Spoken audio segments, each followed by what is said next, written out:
Good evening, ladies and gentlemen. My name is Oindrila Das, and I welcome you to our webinar on rolling forecasts as an alternative to budgeting as a planning tool. This webinar is presented by MyCFO in association with Ascent Foundation. Before we begin, I request all of you to please put your devices on mute to avoid any background noises during the session.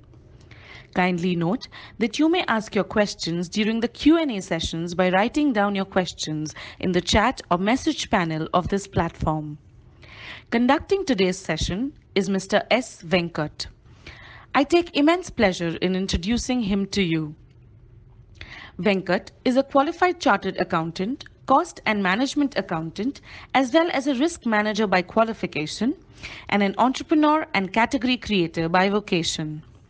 Venkat is a co-founder of MyCFO, India's largest and fastest growing service provider of CFOing and finance effectiveness solutions.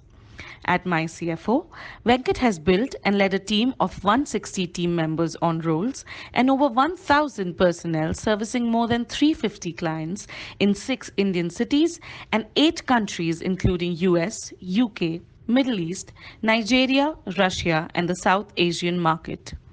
He has been actively involved with over 65 PEVC funds and their portfolio companies. Venkat's motivation is to leverage skills in the finance and accounts domain to assist business owners and investors to scale up and monetize their businesses. He has worked with promoter groups and managements across industry verticals, business sizes, stage of growth, and has seen a variety of business and finance situations. Prior to starting MyCFO, Venkat was Director, Finance and Corporate Affairs at the Indian subsidiary of Hines, one of the largest privately held real estate developers in the world. He has also been CFO at the India subsidiary of Aon, the world's largest reinsurance broker. Venkat did his articleship and early career at PwC, the world's largest professional services firm. Thank you, Venkat, for conducting this session for us. Over to you now. Thank you, Vendela, for that lovely introduction. Thank you also to Ascent Foundation for partnering with MyCFO in bringing this webinar to you. So why the subject of rolling forecasts? It's that time of the year when all of us are heavily involved in planning the performance of our companies for 18-19, in getting our teams, our heads of departments together to figure out how they see the next year pan out, and then presenting the results to the management to give them a direction of what we believe we'll be doing in the company for the coming year. While budgets remain the primary planning tool for most of us, at MyCFO, we are seeing an increasing number of companies, especially those which are larger, more sophisticated performance management processes, making a gradual transition from budgets to rolling forecasts. And we thought that it might be of interest to all of you as participants to understand why some of these companies are now using rolling forecasts instead of budgets. Like all MyCFO webinars, this one is for a period of 1 hour as well. I'll try and restrict my comments to about 30 to 35 minutes so that we can leave at least 20 minutes for question and answers.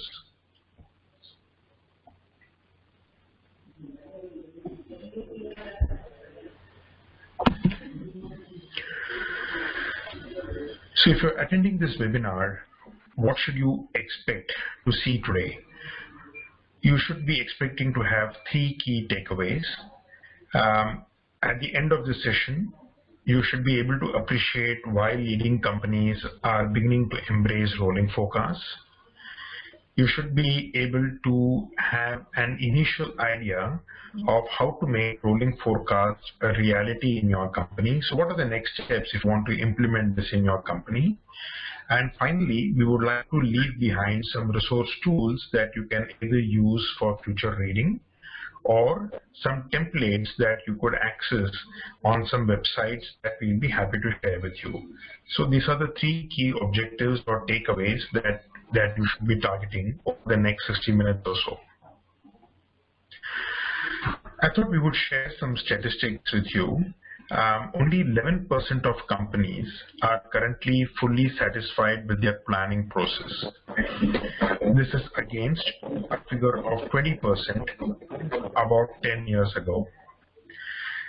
So what is interesting is that even 10 years ago, only 20% of people were really happy with the way planning was going on.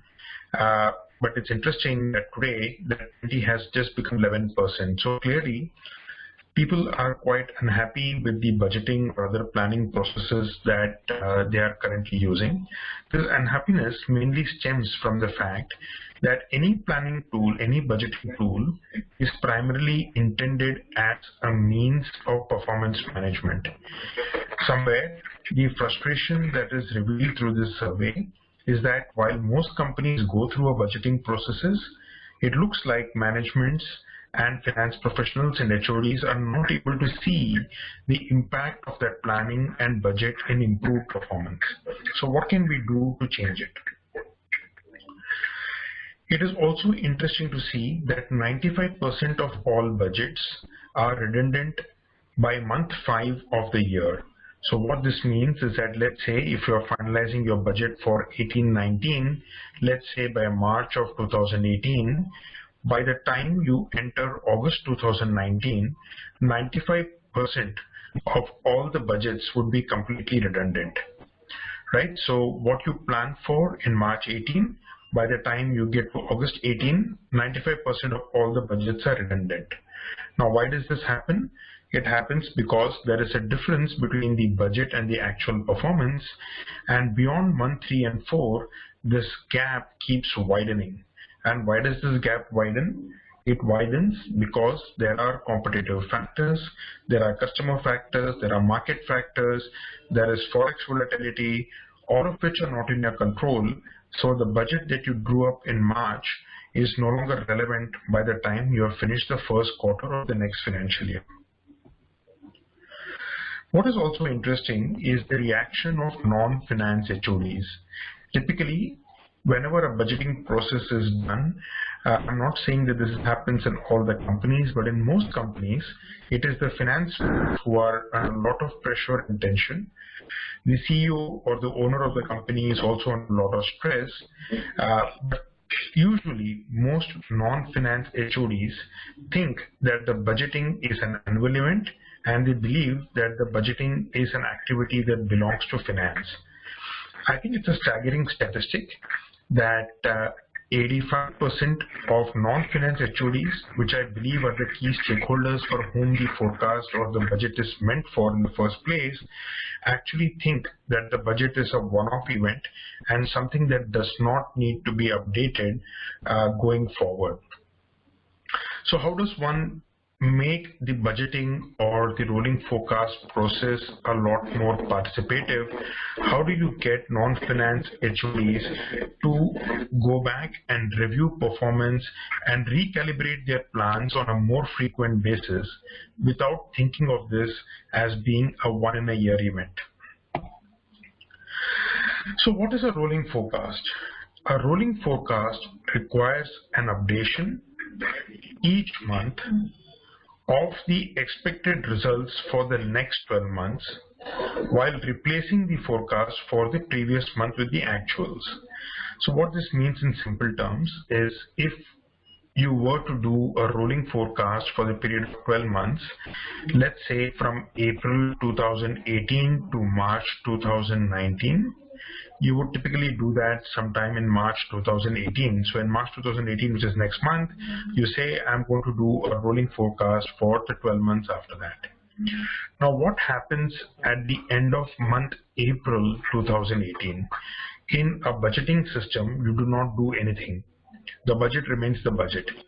But in a rolling forecast, what you will do is the forecast for the month of April, you will replace that with the actual data for the month of April, and you will do a forecasting for the next 12 months, which means that you will be forecasting from 1st of May 2018 till 30th of April 2019. So what you now have is 1 month of actuals and you have a 12-month of forecast, and so on and so forth, which means that at the end of May, you will have actuals for 2 months and you will have forecast for the next 12 months. Now, the question is that how do you then get to see what is your likely financial year performance? The answer is quite simple, that at the end of April, you will take April actuals, 1 month actuals, and you will take 11 months forecast. End of May, you will take 2 months actuals and 10-month forecast. End of June, you do 3 months actuals, 9-month forecast. So at any given point in time, you always have two things with you. One, you know where you are most likely to end your financial year, the current financial year. Second thing, you have an indication of what your next 12 months could look like. And why are these two things different? Because the next 12 months does not necessarily need to align or coincide with the financial year. This is a key difference between budgets and rolling forecasts. Budgets tend to focus on financial year. It tends to be done by March of the previous year, and there is no updation. In a rolling forecast, it is not linked to the financial year. You can start the rolling forecast exercise anytime. I mean, you could choose to implement rolling forecasts starting from August of 2018 for the next 12 months. It is not linked to the financial year, and the most important thing is that it requires an updation every month. Every month you go back, replace the forecast for that month with an actual, and you will also be creating the forecast for the forward 12 months.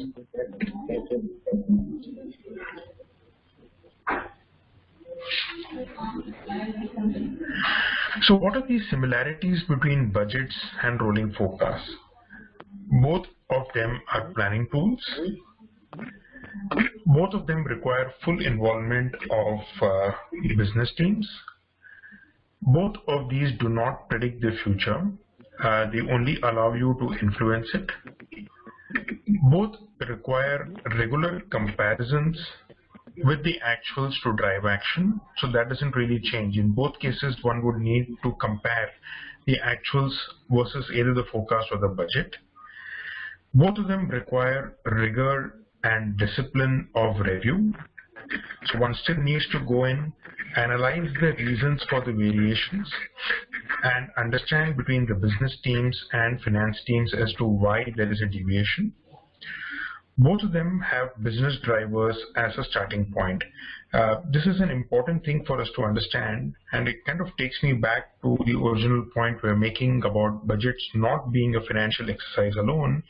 This is really a business exercise where the starting point is business drivers. What are the business drivers? An example of business drivers, if you are, let's say, a QSR chain, it could be the number of outlets that you have. It could be the average square foot size that each of your outlets occupies. If you are a school, it could be the average fee realization per student per month.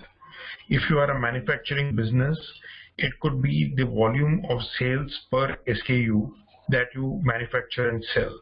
So the business drivers are the starting point. If you are a manpower-oriented services business, it could be the number of staff by type of designation. So the business drivers are always the starting point of any budgeting or rolling forecast system. So that's a common point between the two. Both budgets and rolling forecasts, they require a strong data capture system. What this means is what you cannot measure, you cannot control. So there is very little point in budgeting for certain business drivers if you do not have the ability on the ground to measure the actuals. Why this is important, and again, this doesn't really change based on whether it's a budget or a rolling forecast. A lot of cases, if your data capture systems are not adequately mature, adequately sophisticated, we have seen a lot of enthusiastic owner groups and finance teams try and create budgets on a whole host of parameters, But when the first month comes and you need to compare the actuals against the budgets, you find that you do not have the actual data on time. You do not have the ability to measure it. So the rigor or the granularity at which you carry out the budgeting exercise needs to be matched with the granularity at which you are able to capture the data from your existing systems and processes. Both the budgets and rolling forecasts, they should allow for scenario mapping. So neither of them is static in the sense that there is only one outcome possible. In both budgeting and rolling forecast, you can build models that will tell you, let's say, the best case and the worst case scenario. So sitting here today, you should be able to say that worst case, I'll be able to grow my business by at least 15% next year. But if certain things happen, that 15% could very easily become, let's say, 35%. So scenario mapping and modeling is again common to both budgets as well as rolling forecasts. Both of them have got profit and loss accounts, balance sheet and cash flow. A common error that we find in less sophisticated companies is the only financial outcome that comes out is a P&L. That's fairly dangerous. Most companies that have got a reasonable budgeting system would plan both for the balance sheet and the cash flow as well, in addition to the profit and loss account. One of the things that I need to clarify is that when we do these webinars, we get companies from a very wide variety of spectrum in terms of capability, skills, sophistication. It's quite likely that some of you might find some of these slides extremely basic, but equally, when I take a quick look at the profile of companies that have enrolled for today's webinar, our sense is that going through some of these basics might yet be useful to them. In the event you find that the seminars are, this particular webinar is extremely basic, please do let us know. We could always schedule something at a slightly more advanced level for the companies that have already been through the grind of putting a budget and a rolling forecast in place. We could always have a separate session for some of the more advanced users. So going back into our slide deck, what are the differences between budgets and rolling forecasts? We have gone through some of these points. I'm going to quickly run through these. Rolling forecasts are dynamic, so they're updated more regularly. They're in fact updated usually on a monthly basis, so you get 12 revisions that happen during the year. The rolling forecast provides for a rolling 12-month view, so it is not necessarily a financial year view. It tells you 12 months forward from any given point in time. Rolling forecasts demand more regular conversations between stakeholders. So one of the things that happens in a budget is that it brings all people together. It brings the management, it brings the head of purchases, the production guy, the supply chain people, head of HR, head of finance, head of IT, head of operations, quality control, any other HOD that's relevant to your business would typically get involved as a part of the planning and target setting exercise, which is very similar in case of a rolling forecast as well. It's just that in case of a rolling forecast, the need is for much more regular conversations. So typically you would find groups of people who are having these conversations during the course of the month. And in most companies that run a rolling forecast, there would at least be a monthly management review meet to not to discuss the rolling forecast, but to sign off on the rolling forecast, to say that basis the conversations that all of us have had during the course of the month, this is what we believe the next 12 months is going to look like. So more regular conversations is what is enabled by rolling forecasts. Rolling forecasts result in more frequent conversations on what can be done to move from a worst case to a best case. What we really like about rolling forecasts and why MyCFO strongly believes that this is the way to go for most Indian companies is ultimately any planning exercise calls for an investment of time. And why would you invest your time in any activity? The only reason you would do that is because you believe that this activity is going to help you to influence the future or change the outcomes of the future. What a rolling forecast does is it presents to you both a worst case and a best case that prompts you as a user to ask the question that if I know what's my worst case and my best case, what are those 3 things or 5 things that me and my organization need to do to change the situation from worst case to best case. So it prompts a collective conversation and a decision making and an agreement on 3 or 4 concrete actions that the management team then takes away to try and influence outcomes for the next month. And the beauty of the rolling forecast is, since everybody is going to convene again in the next 4 weeks or 5 weeks time, once a month comes to an end, it allows for an easy recollection of the actions that have been agreed in the previous meeting and to see whether those actions have been actually completed or not. What the rolling forecast also demands more in relation to that of a budget is agility from finance teams. Finance teams need to be able to close their books of accounts much faster, typically publish the MIS, the P&L balance sheet, the cash flow by the 5th of the next month. And not only the financial MIS, but also the operating MIS, so volume data, price data, customer retention data. All of this will have to be presented by finance teams very quickly after the month end. For any rolling forecast to be useful, if you're not meeting, say, worst case by the 8th or the 10th of the next month, I think practically the utilization or the utility of the rolling forecast is severely compromised. So if your HODs and the management need to be able to convene by the 10th to review the rolling forecast, your finance team needs to be able to close the books and possibly publish the results for the previous month at least by the 5th, so that you've got 5 days then between the 5th and the 10th to be able to complete the forecasting exercise. So finance teams need to be highly agile in a rolling forecast environment. Rolling forecasts tend to result in more efficient allocation of resources. So increasingly with several of our clients, we're beginning to see that allocation of capital, for instance, is given to those business units that demonstrate or provide the best return on capital employed. In a rolling forecast scenario, when a question comes of what are the key activities the company will take up, or what are the KRAs of the HODs, or where will the company invest the capital that it has got at its disposal, one finds that in a rolling forecast, those decisions tend to be taken more efficiently as compared to a budgeting environment.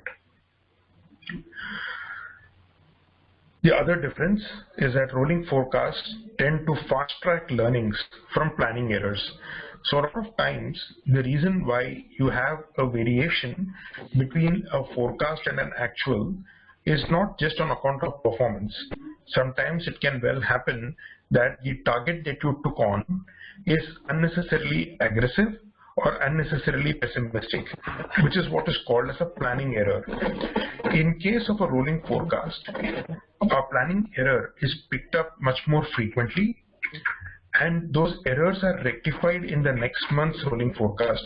So which means that the reasons for deviation between the actual and the budget over a period of time, they tend to be lesser and lesser on account of planning errors, and a larger portion of the variation tends to be on account of performance issues. So this enhances the ability of management to take corrective action more quickly. Finally, and I think probably the most important reason why rolling forecasts are better than budgets is that it gives you 12 opportunities to course correct in a year.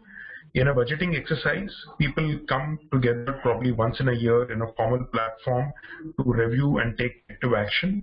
In case of a rolling forecast, we are providing them with an opportunity every month. So chances that there are errors or mistakes that are being made which are not being corrected are drastically reduced. So what is the case for rolling forecast? This is the concluding slide that we have on why rolling forecasts might be better as compared to budgets. To summarize, if your business, your competition, your opportunities and risks are all dynamic, can your planning process be static? Once your year is underway, does your budget give you an indication of where you're likely to end the year? Probably not. A rolling forecast will provide you with that answer. Finally, in your current budgeting environment, do discussions between HODs during monthly reviews, do they result in specific measurable time-bound actions that will be taken to influence outcomes for the rest of the year? Again, probably in a budgeting environment, this is a little hard to establish, which is the reason why the rolling forecasts are better as compared to budgets. So we now come to the second section of how to implement rolling forecasts in your company. So this is the more practical aspect. I mean, what we saw so far was a little bit of the theory of why rolling forecasts are better as compared to budgets. These are some tips on how you can implement these rolling forecasts. So we got 5 tips here. So the key principle is that managers need to make the forecast for themselves and not for the company or finance. A lot of times budgeting or rolling forecasts are seen as chores or tasks to be done to keep somebody else in the company happy. The principle that needs to be established is that any person who is providing a forecast is doing it not for benefit of somebody else, but really to provide themselves with clarity in their own minds as to what is the direction and pace of growth. So the only way a forecast will be meaningful in your company is when managers believe that it is their tool and it is for their benefit that they're doing it. The second tip is to spend the most time on sales forecasts. Why is that the case? That's usually the first number basis which most of the other numbers in the company flow. Also, I think from a planning standpoint, the more important reason is that sales has got the most number of uncontrollable factors in your business. That's usually the hardest thing to forecast. So we want to make sure that we get the process right with regard to sales forecasting. Rest of the numbers usually follow. Keep the monthly forecasting light touch. What we mean by light touch is to resist the temptation to avoid getting into lengthy planning meetings on a monthly basis. Why this is important is because once it becomes very lengthy, then the incentive for your heads of departments to come together on a monthly basis is lost. They end up spending a lot of time on discussions, leaving them with very little time to actually go ahead and implement. End of the day, there are only about 20 to 25 working days that we have in a month. If you're going to be spending anything more than half a day or 3/4 of a day in forecasting, I think it's going to be eating away into your productive time. So how to keep the monthly forecasting light is by focusing on select key business drivers and select key financial metrics. So if in a budgetary process, if you're looking at possibly 100 data input assumptions, you're possibly looking only at 10 of those assumptions during the forecast time. So it's important to keep the focus on the really critical A-class metrics that are going to drive your business rather than looking at everything every month. One of the key things that companies need to keep in mind moving from budgets to rolling forecasts is to think through the change management component. What we mean by change management is ultimately these transitions, in this case from budget to rolling forecast, is happen automatically, or it's not going to happen by the same types of people doing the same types of tasks. Somewhere roles and responsibilities will change. Some things will have to be done differently. Somewhere the same people who are doing things will do different tasks. Sometimes you just need to have different people introduced into the planning process. But whatever the change is, there's got to be a framework that defines the change. There needs to be a communication platform where key stakeholders are told about how things are going to work going forward. A lot of companies make the mistake of announcing these changes as an initiative without thinking through how it's going to get implemented on the ground. So it's very important to have full clarity and agreement on who will do what differently, what reports will be seen every month, the mechanisms to meet and review, in what forum are people going to meet and review, and how do we come to a conclusion on forecast, especially if there is a difference of opinion with regard to how the future is going to pan out. So there needs to be a framework to resolve some of these conflicts or disagreements within the organization. The last tip that we want to leave behind with you is that forecasting accuracy improves over a period of time. We have seen a lot of companies that attempt to move into rolling forecasts that get somewhat frustrated about not having the perfect forecast ready immediately. It's important not to get disheartened with what you see in the first month or second month. Do not get stressed about getting it perfect too soon. Forecasting is an evolution. It is not an event. Like any other good initiative, it needs to evolve and fine-tune over a period of time. It's a process of improvement. So as long as you're doing it with rigor and discipline, you're taking out the right learnings and implementing those learnings, for a good quality rolling forecasting system can be a reality within your organization anywhere in a period of 3 to 9 months time. But the first 3 months, it's very important to keep faith and to make sure that the learnings that you have are continuously being implemented in the planning process so that the next month's forecast is better as compared to the previous month. So this is the conclusion of the second section on how you could go about implementing rolling forecasts in your company. We wanted to leave behind a few resource tools. So one is from CFO Thought Leader, and we're quite happy to circulate this presentation to you. So you know the links for these resource tools is something that will be available to you. So the first one talks about the importance of rolling forecasts. There is one by F&A Club. The lady called Larissa Milinchuk who runs this forum where there are a lot of free tools and videos that are available on not just rolling forecasts but business planning as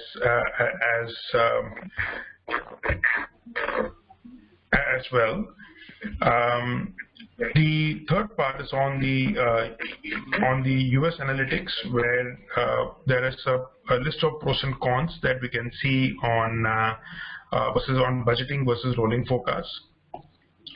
There are a few IT tools that you might want to check out. So Power BI, which is a tool that's available in Excel, is something that you should definitely explore. It's a small license fee for which you can actually use the tool, and there's a YouTube video which provides a small tutorial on how you could use Power BI. There are a few free open source cloud and SaaS-based platforms that are also available. This is a list of about 14 tools that are available. Once again, the details are available on the link. Once we circulate this to you, you can always kind of go through that and take a look. In addition to this, just give me a second, it looks like. In addition to this, there are a few specific tools that we have had a chance to work with that we thought that you might find useful. So one is a tool called Guide from the UK. The site is myguide.uk. There are a few good quality BI platforms that can also be used as rolling forecast tools. So things like Tableau and ClickView, for instance, fall in that category. There are also platforms like Anaplan. Now these are independent platforms where there are several third-party tools that are available, which you could try and implement at your company. So we'll make sure that this thing comes across to you so that you have an opportunity to take a look at this. So that kind of brings us to the list of points that we wanted to make. We're obviously very happy to kind of take questions. If you have anything, please do send it across to us on the chat box, and we'll be happy to answer them.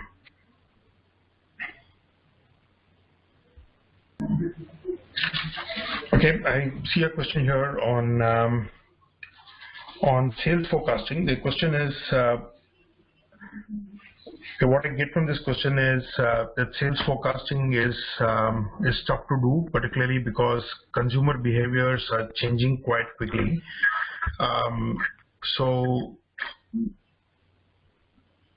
what is the best way to go about tracking this? Yeah, so I think it kind of brings us back to the question of business drivers. Um, I think a lot of businesses which are still in concept mode uh, tend to find it harder to evaluate customer preferences. I think in case of business models that are not very well built, um, it it's important for companies and managements to go out and find ways to track consumer behavior. Um, I think this is where more and more we find that organizations are using CRMs. They are using methods by which they can go out and talk to existing past customers, to prospects, and figure out what is it that really triggers uh, buying decisions in their minds. Um, Having conversations with your sales folks, with your consumers, with channel partners who may be responsible to go out and get the business for you is critical. Possibly getting industry experts to be part of your advisory board is another potential solution. Some of these solutions are something that you could possibly try and implement. But if you can share the specific industry or the vertical that you're in, we are happy to kind of have a more detailed chat with you on possibly what your company could do to get your sales forecasting right. Okay, I see one more question here on what are the pros and cons of different types of tools like Anaplan versus SAP BI. Right, so I think, honestly, a lot of these tools solve a similar type of problem, which is that they're all helping you with your planning function. They are taking some trends from the past to be able to project out into the future. The choice of tools, to my mind, really depends upon several factors. One is the differences between these could be in terms of the ease of implementation. Um, a more complex tool which has got an Oracle or an SAP platform could take anywhere between 3 to 9 months to implement, whereas there are tools that could possibly, something like a Power BI could possibly be built and deployed even within a matter of 7 days. Second is a factor of cost. Again, you've got anything from a really expensive product like an IBM Watson all the way to certain free tools that are currently available on a SaaS model. The third aspect is about what is the degree of sophistication that your current IT tools, systems, and processes have got. In terms of the ability to take the data out from your underlying system, it could either be Tally or QuickBooks or Navision, Dynamics, ERP, maybe it's SAP or Oracle, into the planning tool. The fourth aspect is what is the level of maturity and IT enablement of your own team. The more mature it is, I think the ability to go in for the more sophisticated tool. So I don't think we have an answer with regard to what is one best system that one could use. I'm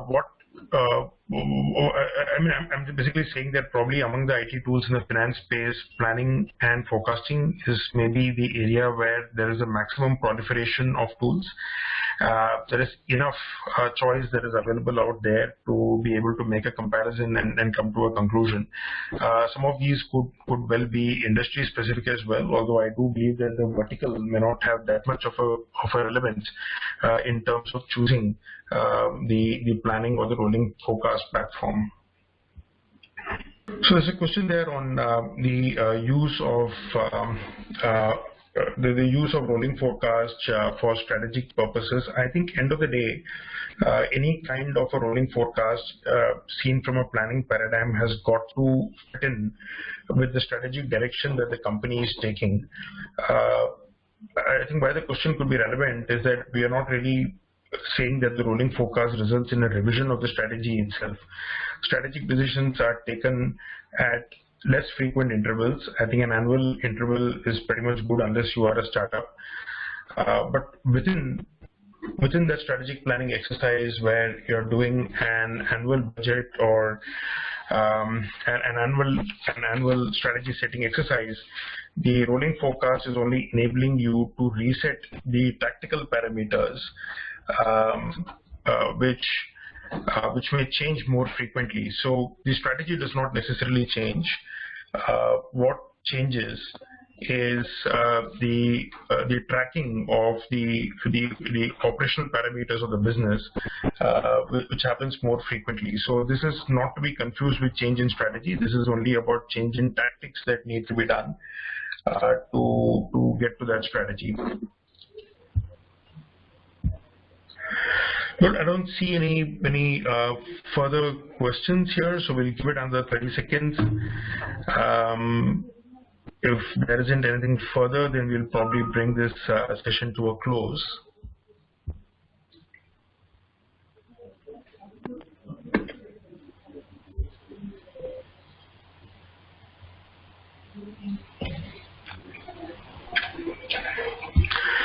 Cool. Doesn't look like there are any further questions. So thank you so much all for joining us for today's session. Once again, thank you to the Ascent Foundation.